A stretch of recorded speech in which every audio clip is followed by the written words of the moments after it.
Ready, sir? Okay. All right. Good evening, everyone. Bless you. At this time, I'll call to order the regularly scheduled committee meeting for the Village of Midlothian, Wednesday, October 16th, 2024, at 7 p.m. Roll call, please. Clerk Moscow. Trustee Burbett. Here. Trustee Caveney. Trustee Crowley. Here. Trustee Hilly. Here. Trustee Johnson. Here.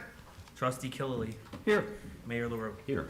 You have a quorum, sir. Thank you, sir. Please stand for the Pledge of Allegiance. I pledge allegiance to the flag of the United States of America and to the republic for which it stands, one nation, under God, indivisible, with liberty and justice for all. At this time, I'll open the floor to public comment. Is there any public comment tonight? Yes, sir. Step up to the microphone. Please state your name and address. Good evening, ladies and gentlemen. My name is Robert Calloway, 14718 Kenton Avenue, Midlothian, Illinois. I have two questions tonight. The first question is I'm trying to find out where in the state of Illinois, who is the governing body for homeowners associations? I called my state representative, which told me they're governed somewhere, but no one can tell me who governs them, how their constitution and bylaws are set up, who's responsible for ensuring that audits are done correctly, and I can't get a response. So I'm trying to figure out who governs homeowners associations. Are you talking about a homeowners association that you are in? Yes. Then the board of that homeowners association has obligations under the Illinois Condominium Act. And that statute tells you what all their obligations are, what your responsibilities are, and what your legal recourse is. So the Illinois State Condominium Act. Condominium property. Condominium Property Act. I'll look it up tonight. Yeah. That's the first answer I got. Everything you need to know about your relationship, your covenants, your obligations. I won't go into it long, but it's just to say that it'll tell you what the minimum requirements are for every kind of association or homeowners association they have. Your particular declarations, bylaws may have additional stuff, but it's the full. But it's the floor. Thank you. And my next thing is, I live directly across from the library. And I have to say, I love the police department. Thank you. You're always on my street. But when we have one speed sign and it's on the end when you're heading away from the library, so you can turn off of 147th Street and go all the way down to where you cross the little bridge that was just done, which is also great. But there's no speed limit signs on my street until you get to the far end. How do I, or who do I speak to get another speed limit sign posted on the end going towards 147th? So this is Ty Swansky, he's our public works superintendent. Okay. Ty, is there any protocol you use for putting out? Not for speed limits. Speed limits are more for police, right? Mayor, if I may, Yeah. the safety committee, we have a traffic safety committee that was established, and we're in the process of waiting for a grant to come through for engineering. We have a list of streets that we're recommending. There's probably 60 of them. We just want to make sure we work in connection with the engineer that's going to be doing our survey, so we don't have to reduplicate work and spend extra money. So we already have a list that we've come up with. Almost every street needs extra ones. Okay. But we want to come up with a design that is conducive to what we're going to do throughout the whole village with the engineering grant that we received for traffic safety. Okay. Speed limits on side streets are always 20 miles an hour, that's why you probably won't see very many of them unless the sign otherwise indicates, and that's why there's not that many limits. That's what I remember when I first moved to town many years ago, was there'd be like one as you enter a neighborhood.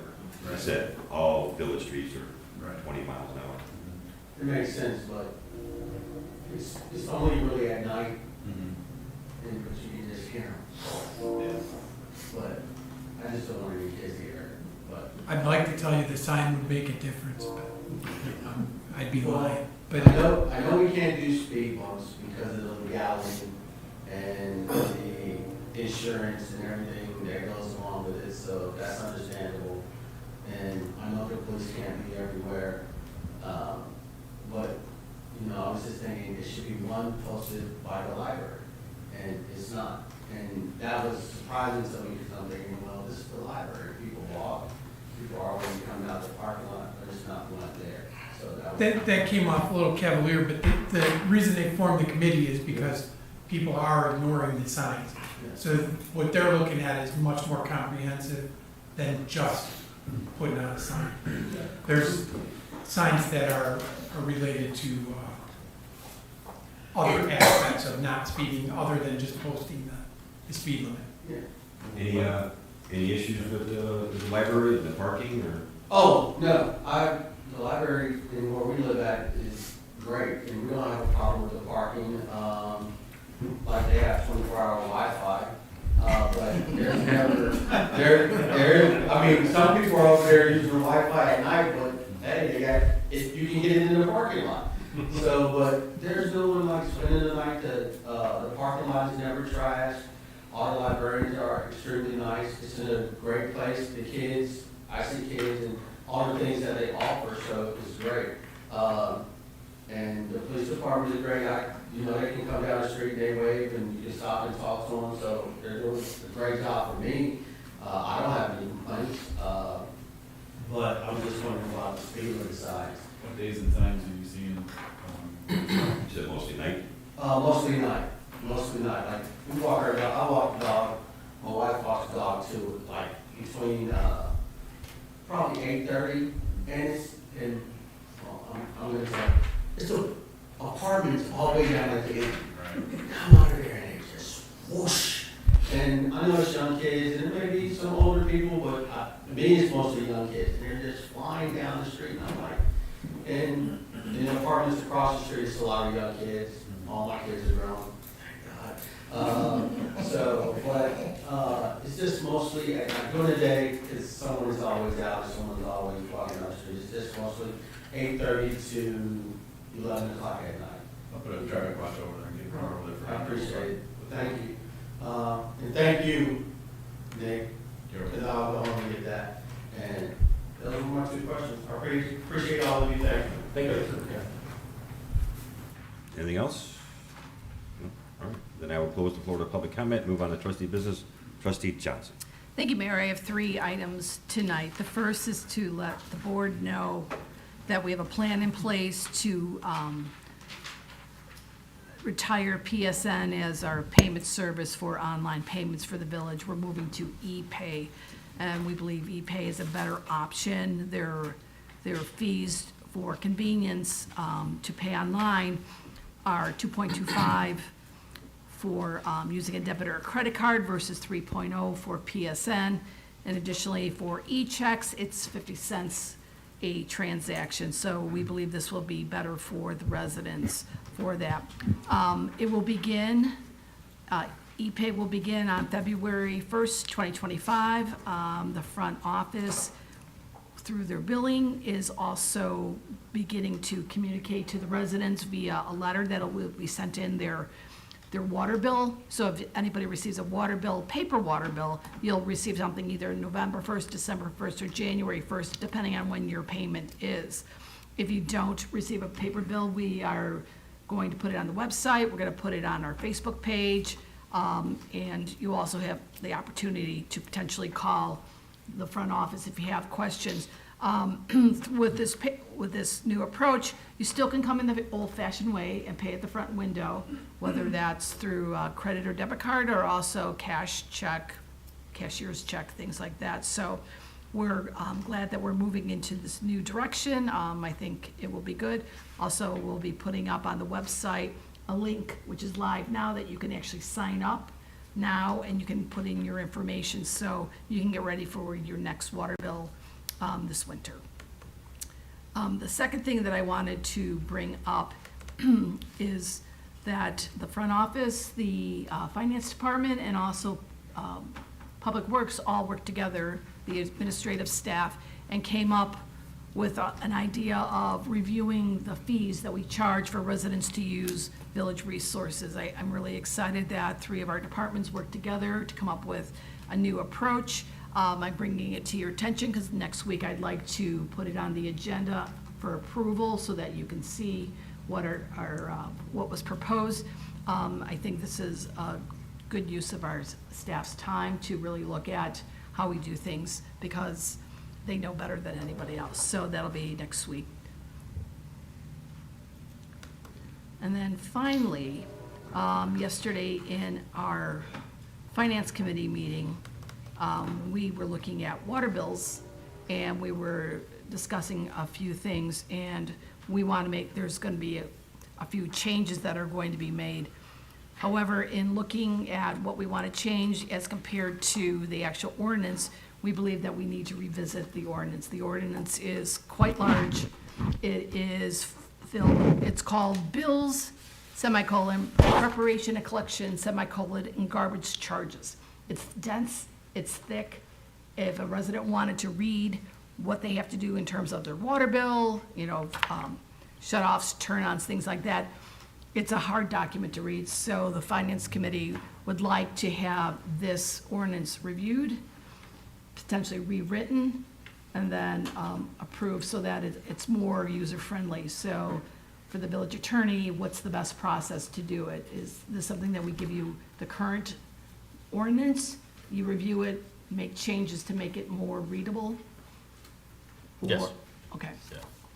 And how long do you think it'll take to review it and provide us with your recommendations? How long is the current language? Almost 3 full pages. 3 full pages? Probably not this regular board meeting, Okay. but the one after that. Great, so I'd like to give this to the attorney to do it. I think it's probably a good idea to go over some of our ordinances, because this is written very much like a lawyer wrote it, and if it's, no offense. Not a lawyer. No offense. No offense but- taken. But if we want a resident to be able to read what their obligations and commitments are, I don't think they'd understand it, so I'd like to see if we can make it more user-friendly. Okay, and I think maybe if it would be helpful, because being a lawyer, I'm probably gonna find a lot of the language sufficient, but any recommendations that the board may have with regard to it, in which you feel that language is not clear or is too wordy, just let me know and I'll incorporate that into a better word. Great, does anybody have any questions for the 3 items that I presented? Good, that's all I have, thank you. Sorry, I forgot to mention, I'll let the record reflect that trustee Caveney is here in person. Sorry about that. Thank you, ma'am. Trustee Burback. I'd like to ask that we pull number 3 from the agenda, so I actually only have one thing tonight. I'd like to make a motion that we approve the IGA and resolution for the 50-50 split between Crestwood and Midlothian on the Trib C engineering costs. Is there a second? I'll second. Okay. Discussion? Discussion. We can approve it, but don't we have to have a resolution? We have to have a resolution like Crestwood did? Crestwood sent documents to Ty. This It actually, was their resolution approving an IGA between Crestwood and Midlothian. We have to approve the IGA, but don't we also have to do it via resolution? we already did the resolution. In it, it says that any changes, because Crestwood came in with this last minute reallocation of costs. And MWRD does not have a dog in who pays between us and Crestwood. Right, but that So other they said- IGA we approved was the IGA with MWRD. This is just an agreement between the two villages. So No, we don't, this is between MWD, Crestwood, and Millville. no. No, this one is No. between, this one is between us and Crestwood. Right. So, we have a resolution that says that we will address later on how we're splitting the cost, because Crestwood shifted their position on it. In that resolution, the mayor was authorized with the clerk to go ahead and make these kinds of changes. So, I see what you're saying, there's a resolution attached, passed by Right. Crestwood. But also, excuse me for a minute, Ty, Superintendent Swanson, did Crestwood send you just the resolution only? No, they sent me both. Is two separate documents? Yep. Oh, okay, so then you can give it to the mayor for his signature. It's on, Attorney Valdez has both. yeah, it's All on. right, because the document that was on board docs, it was all scanned as one document, so I wasn't sure if that's the way you received it. I just wanted to check. I have copies. Any other discussion? The only question I had, I can't remember if we talked about this or not, this is a budgeted item? Yes, it's a, go on, Ty, I'm sorry. 200,000 for, So we already budgeted for this year? 200,000 plus there's a vehicle that they can put off for until next year, which will take care of the other 40,000. That was the question, though, should the amount be in that IGA? Because it's 480,000 divided by 2. I thought it was. No, it's not in this document. It's not in that document. It's in documents, it's in one of the exhibits from the documents that was included in the MWRD IGA that the board approved a couple weeks ago. Crestwood actually wants it divided into 3 fiscal years. So it's only 35%, and then 35%, and then 30%. Who's the other person, Bremen? That was an IGA that we approved for MWRD. That did say That that. I'm not sure. I'm pretty sure it was in there. Okay. So Bremen Township's going to be the third? No, No. they're not, They're they're not out. participating. Well, who's the third then? The No. 3 Name it, fiscal 3 years. 3 fiscal Three years. payments. Oh, I'm Divided in sorry. half over 3 I'm years. sorry, yes, it's 3 years. Well, wait a minute, it says over 40, it says 45 days. It says when an invoice is submitted, we have to pay within 45 days. That's- Right, But the they whole- split it into, The whole 3, engineering cost, they're breaking it down over paying 3, over 3 years, fiscal okay, Mhm. okay. So when we get the bill, we've got 45 days For that portion of for it, that portion to be 80,000, paid. Mhm. okay. And has anybody reached out to MWRD to ask the all-important question as to where the O&M plan is? Because that is a very critical exhibit to this whole project that we still have not laid eyes on. I'm assuming that would come when we get to the construction phase. This is just for the engineering, correct? Superintendent? But I'm talking about the other IGA. When the village board approved the IGA with MWRD 2 weeks ago, that exhibit was missing from the document. And I had pointed that out to the board and the attorneys a couple times and asked for it, and we've not seen it. Superintendent, can you try to find that? That's all I got, but I'll try and look for it. I mean, I don't know if they have it yet, because this is just Yeah. engineering. Okay. Just This- the O&M. This is just the engineering. As far phase, as I so- remember. I'll The document call we're their talking about engineer. today is just for engineering. All right. All right. Any other discussion? Could we correct the first line, the spelling of Crestwood is wrong? That's in their resolution. That's, Oh, I know, that's I their- understand. We're not approving their No, resolution. no, it's in the IGA. We're only, The first line of the IGA. It was supposed to be Chetwood. Yeah, exactly. Whoops, that's exactly right. It's the old No, it's spelled wrong. alternative. Missing a letter. It's old school. Okay, Is that what, yeah? roll call, please, quick. Trustee Burback. Aye. Trustee Crowley. Aye. Trustee Caveney. aye. Trustee Hilly. Aye. Trustee Johnson. Aye. Trustee Killily. Aye. Motion carries. Thank you, sir. Anything else? That's all I have. Thank you, sir. Trustee Hilly. I have nothing tonight, sir. Thank you, sir. Trustee Caveney. Thank you, Mayor. I've got a couple items.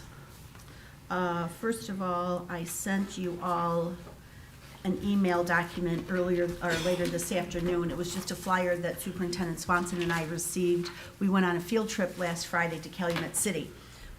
They have installed, would you say 4 blocks, Ty? About 4 blocks of green infrastructure alleys. And what they've done is, they have used permeable paver bricks in several of their alleys, which is going to help the village with absorption of stormwater that will stay out of their stormwater sewers.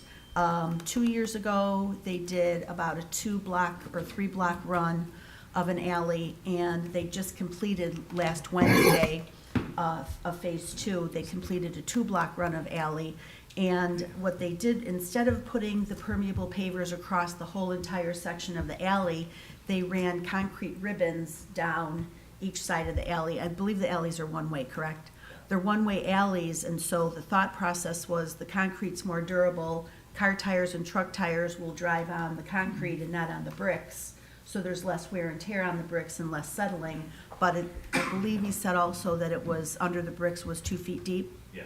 And he told us like some ungodly amount of water it will absorb, like 300,000 gallons. Yeah, like it'll take on 300,000 gallons. So that's a significant amount of water that's not going into their storm sewers. So Ty and I thought it was a pretty cool idea. And of course, they did a lot of this all with grant funding, because who can afford that? Even if you're the wealthiest suburb, nobody has enough money for these kinds of projects to fund them 100%. So I would just like the board to think of that, to keep that in the back of your mind. And as the village does have to replace alleys, I realize it won't work in every alley in every neighborhood, but where we could put in some sort of green infrastructure alley like this and potentially turn an alley into a one-way alley, I think that would be a big benefit to the village, especially some of the alleys that run parallel to 147th Street. If they're in areas that do tend to get a lot of water. Do they have any problems with like leaves and garbage backing them up because of the alleys? 'Cause you guys don't street sweep the alleys, right? We don't, but you, under the maintenance, you have to. You have to. Yeah.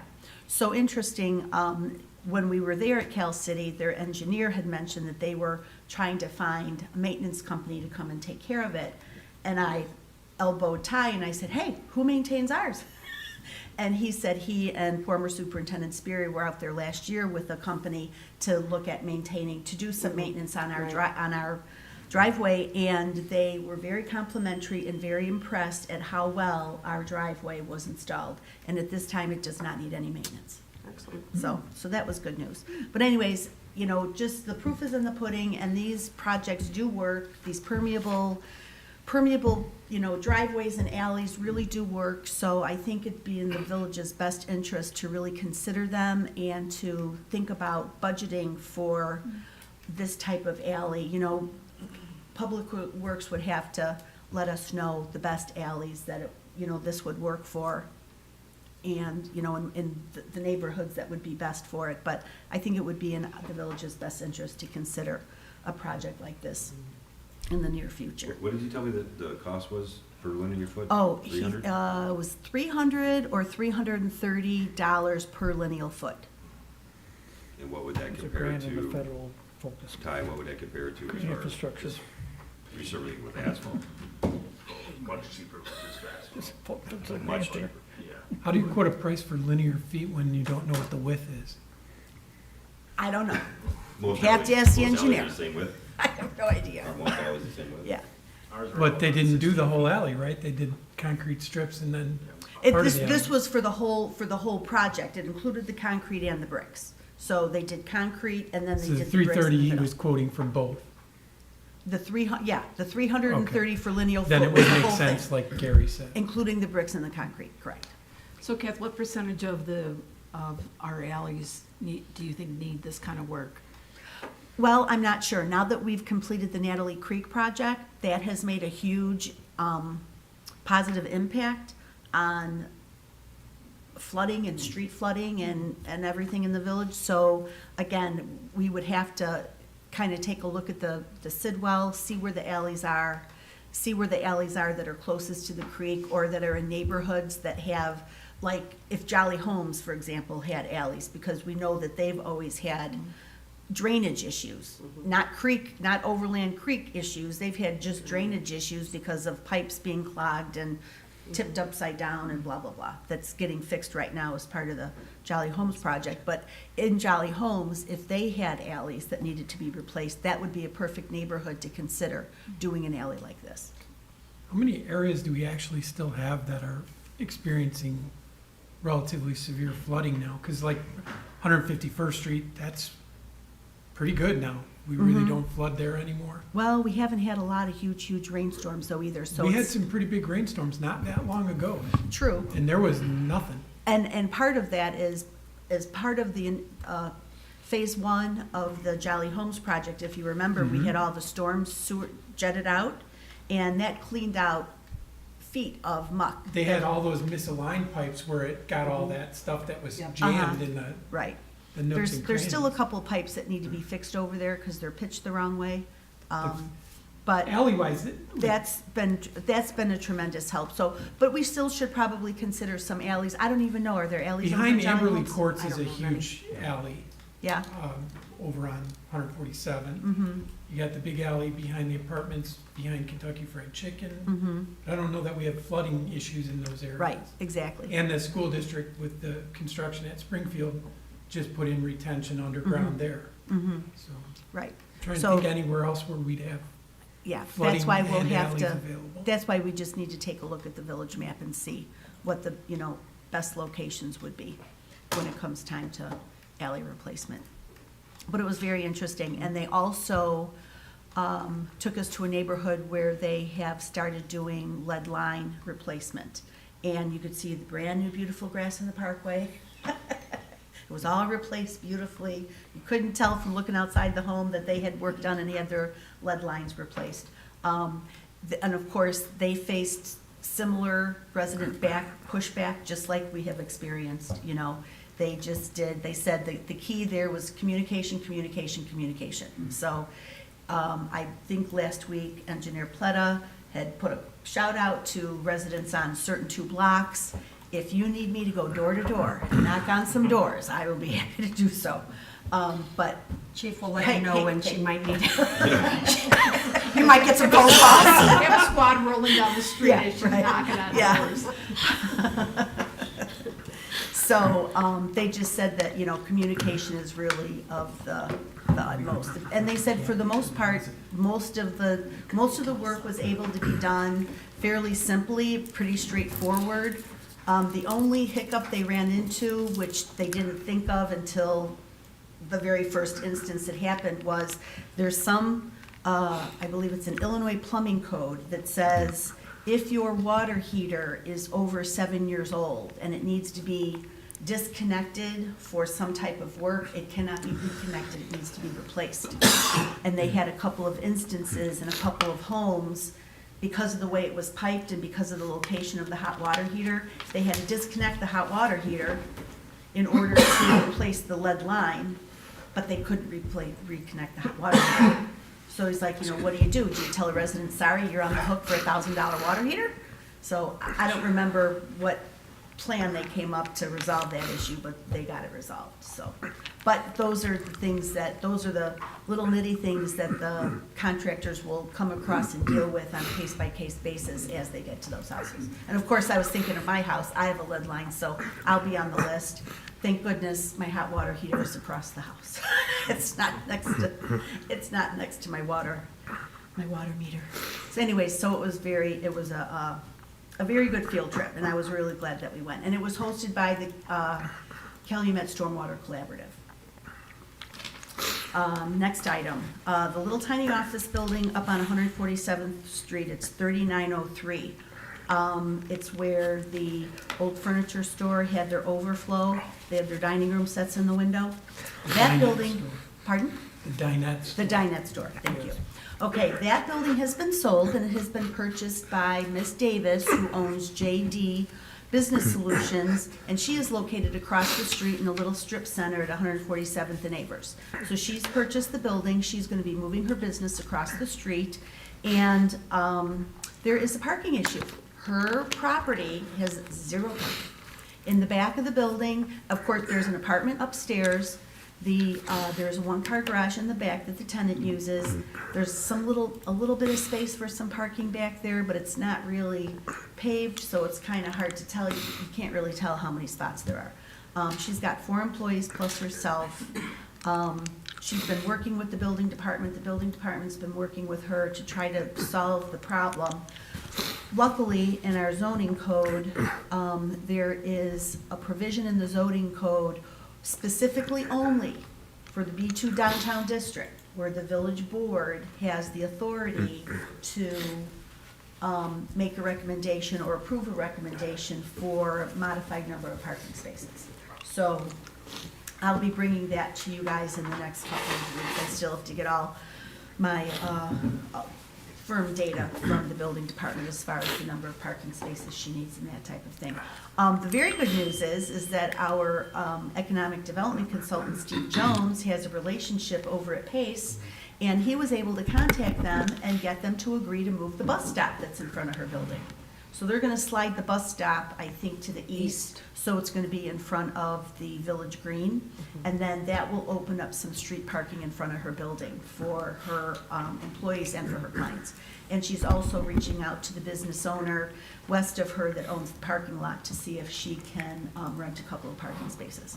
So I just wanted to bring that to your attention. I'm very glad that we had a current business in town who was a tenant, and now she's a building owner, and she's gonna be keeping her business here. So I'm very happy about that, and she does have some plans to make some improvements to that building as well.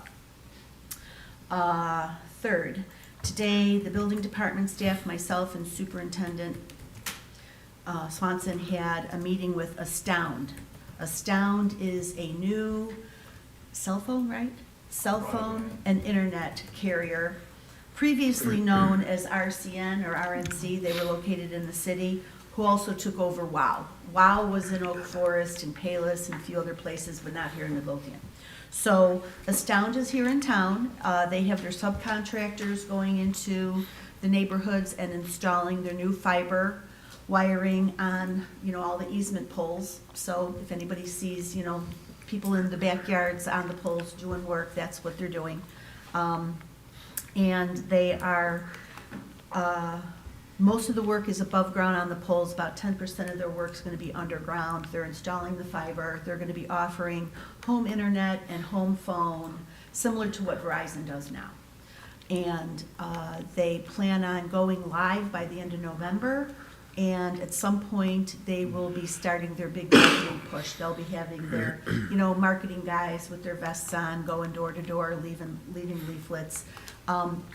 Building department asked them to please reach out to the police department right away with the names of the individuals who will be doing that solicitation work, so that they can get a jump on getting their background checks completed and getting their badges together. And they are gonna be here for, I think, several weeks, so we agreed that we would work with them so that if it's the same people that are gonna be here, they may not have to come every day to the village hall to get a new tag. We may give them, a weekly tag if it's gonna be the same person. So, but we'll work out that process when we get down the road there that way. So, last thing I wanna bring up is the zoning board hearing that was held last night. So, the zoning hearing the applicant for the zoning hearing is an agency that operates a SILA residence. A SILA resident, SILA stands for Community Integrated Living Arrangement. And these SILA residents are, the oversight of these is by the Illinois Department of Human Services. And these residents are specifically for adult individuals with intellectual disabilities. And the application was heard last night. Residents did come. There were several residents that attended the meeting that voiced their opposition. There was also a resident who brought in a petition that was signed by, I believe, 28 residents who all voiced their opposition for this plan. So we told the resident, we explained to everybody that was at the meeting that, and we did have one resident that came that was in favor of the plan. We explained to all the residents that attended that the zoning board does not make any decisions with regards to the approval of the special use. They listen to the petitioner, they take, in all of the comments from the community, and then they make a recommendation if they are going to agree or not agree to recommend approval to the village board. So at last night's meeting, the zoning board did vote yes to recommend to the village board that the village should approve the special use for this operation. But we told the residents that, that's not the zoning hearings vote is only a recommendation. It's not the final vote of approval or not approval. That still has to go to the village board. So once the meeting minutes get put together and the attorney completes all the required documentation, then we'll bring that to the board, and, you know, then the board can review it and then vote accordingly. So, I do want to just let everybody know that the agency that has made the application, they've been in business as a SELA provider for 5 years. Their company is listed on the Secretary of State's site in good standing, and they are licensed by the state. They are licensed. They are listed on the Illinois Department of Human Services website as a licensed provider.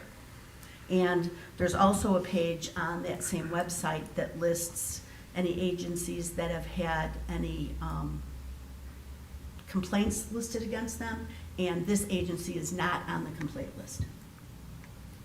And the owner of the agency had explained to everyone at the hearing that once they were to get approval from the village to operate the SILA residence here, they would go to the state, they work with the state to determine what residents who have applied, who are waiting for housing, will come. And the house will not be a co-ed house, it'll either be for males or females, and their desire is to have a female house, but I don't know that they get the absolute final say on that. The state might ask them to, consider housing males, based on what the need is. And she told us that not only do the applicants get vetted to live there, but also all of their employees are vetted. All their employees are vetted, and they also all have background checks. So, does anybody have any questions? Well, if you do ever have any questions, feel free to, give me a call or whatever. There was some misinformation that was put out on Facebook last night after the meeting. I was told that one of the comments, I'm not on the Facebook page that the discussion was had, but somebody sent me a screenshot, and there was a statement that was made that the mayor and the village board all voted yes to approve this yesterday. And that is absolutely not the case. As I'm the chairperson of the zoning and plan commissions, and as the chairperson, I attended the meeting last night. I was the only village board member at that meeting. Mayor LaRue and none of the village trustees were at that meeting. And they did not participate in the meeting or in any of the vote. The vote was strictly by the zoning board. Those were the only individuals that had any kind of vote there. So just wanted to make that clear. And I think that's all I have. Yeah, I guess to clarify, it's the zoning board of appeals. It is Right. a legitimate commission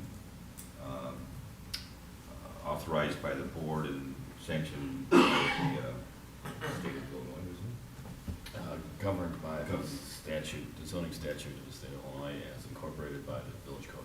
They are intended to be a unique and separate board commission from the village board, so that there's not any appearance of it's intended to be that way. So us not being there is not because we didn't want to be there. It's intended to be a separate entity from the village board, so that we can get recommendations from them and make our decision separate from independently. So There's no conflict of interest. but you are correct, I was not there last night. Correct. Okay, thank you, that was a lot. Mhm. Welcome back. Thank you. Trustee Kiley. Thank you, Mayor.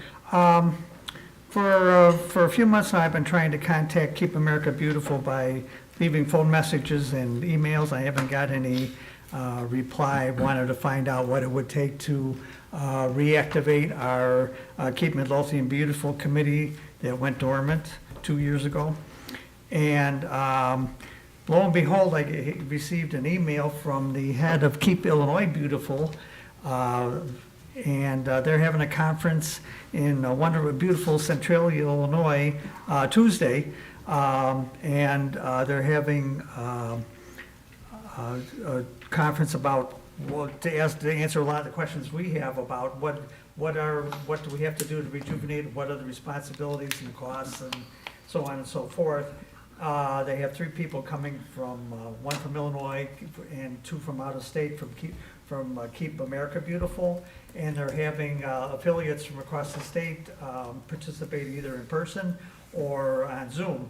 And they're talking about what kind of projects they do so we can, get some real good ideas about what some other affiliates do and maybe borrow some of their ideas, so to speak. But I'm going to, myself and my wife, who's the chairperson of the beautification committee, are going to attend that meeting on Tuesday. In person? And gather a whole bunch of information, talk to the Keep America Beautiful people, bring the information back to the mayor and the board, and let you decide what we want to do with it as far as, do we want to reactivate it? There's another choice that basically you sort of do projects that Keep America Beautiful does at the same time, but you're not an affiliate. So, I thought active. I thought it was a positive for Midlothian. We just have to see what we want to do with it in the future, if anything. So I'll get as much information as we can. I'll get a second opinion from my wife. And, because as part of the beautification, they weren't in the first iteration, but I think they should be in the second one. And we'll see where we want to go. Just good things happen, and for no reason at all, but okay, we'll see what happens. And that's all. Thank you, Mayor. Thank you, sir. Trustee Crowley? Thank you, sir. Just a couple things tonight. First, I just want to make the board aware that we passed Resolution 24-1009-B. It is granting TIF money to the Honda build. Numbers did not match the written description of the amount, the maximum amount of the board. Right. And so nothing needs to be done because Okay. it's not a substantive, taking away any ambiguity. Thank you, sir. Next on my list, we'll be applying for 3 new tablets each year for 3 years for a total of $10,000. A few of them will be going to Public Works to replace outdated tablets they have, and I'm going to talk to the building department to see if they need a couple for theirs. I think they do.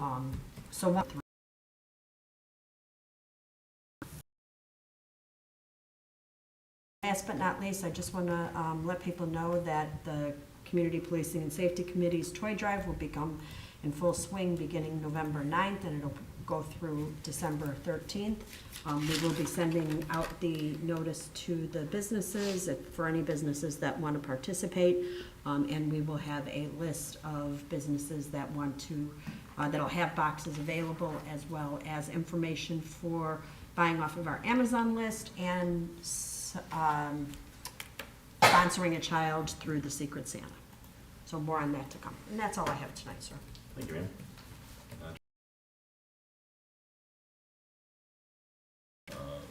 Recommendation by insurance counsel regarding litigation. That's all I have for closed session. Thank you. I have nothing tonight. Clerk Moscow? I have nothing, sir. Thank you. And at this time, I'm looking for a motion to adjourn the closed session to discuss litigation when an action against, affecting, or behalf of a particular party. I'll make the motion, but can I also say one last thing? I forgot to mention. I haven't finished the statute. Oh, sorry, go I ahead. got hung up on particular. We're going to closed session to discuss litigation when an action against, affecting, or on behalf of the particular public body has been filed or is pending before a court. I'll make the motion. I'll second. All in favor? Aye.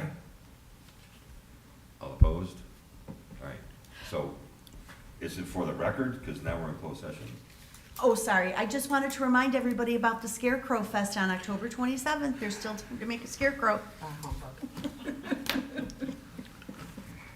There's a lot of people that watch us on Facebook, so thank you. All right, No, that's we're why in I closed session. interrupted you.